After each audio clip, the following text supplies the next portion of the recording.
Debbie's mission was to serve without judging people, and that one person can make a difference. I mean, whether Debbie set out to have that as her mission statement, it really is what became of her life. Her life really stood for something. Her death was not in vain. It was God that anointed her to do what she did in the first place.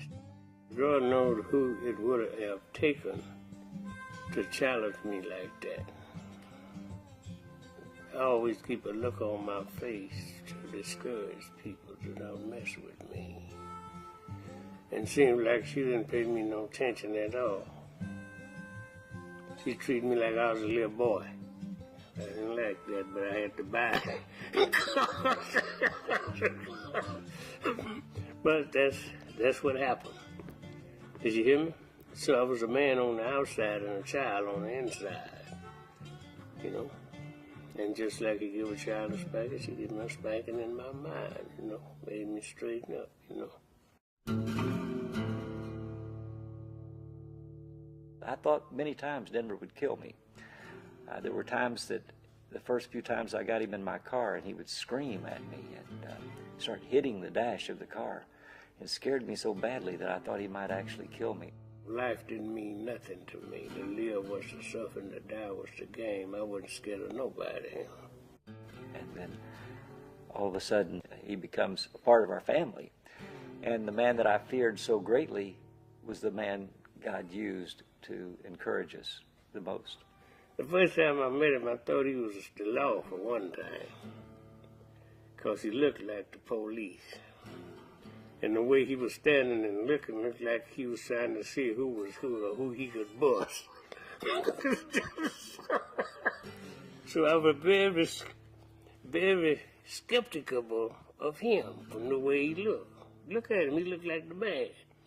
I never imagined, you know, for the first year after Debbie was gone, I used to think of who is God going to bring into my life to replace this deep void that I have. And I had visions of, you know, maybe another beautiful woman coming into my life. But, you know, it wasn't maybe what God has planned for me yet. And as a result, I have Mr. Tall, Dark, and Handsome. I wasn't very easy to deal with at all. He just had the courage, the nerve, you know, and the ability to keep his wife's dream going like she told him to. So he is more important in this whole thing than I would ever be. You know, Denver and I have lived on the same property now for 8 years.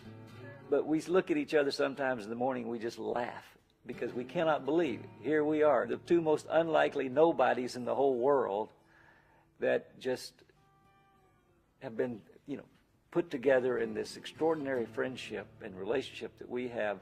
It needs to be more Mr. Rons in the world instead of Denvers. You have a plenty of Denvers in the world, but you don't have many Mr. Rons. You know, we're just two nobodies. But the good news is we were really loved by a real somebody.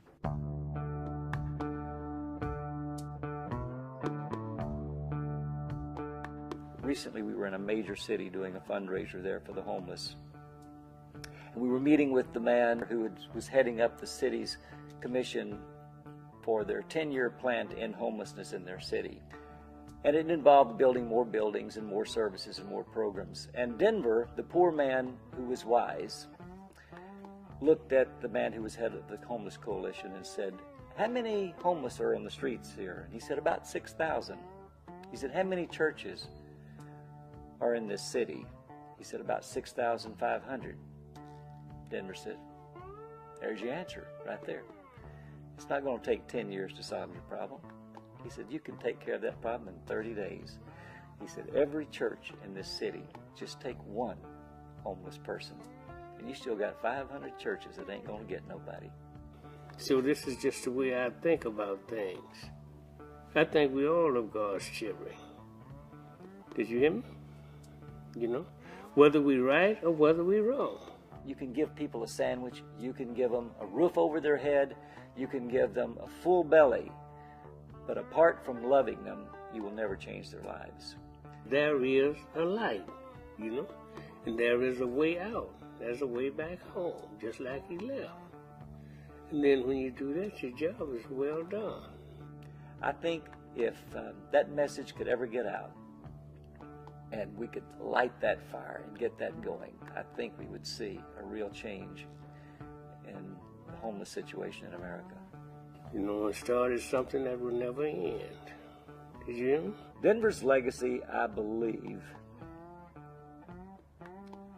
will be that God can take what our city and most people, including me, thought was trash on the streets and turn it into a national treasure.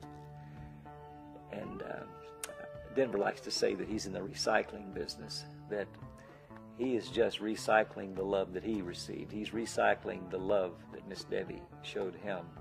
Who is there righteous? The Bible says not a one, no, not a one, but the Father which is in heaven.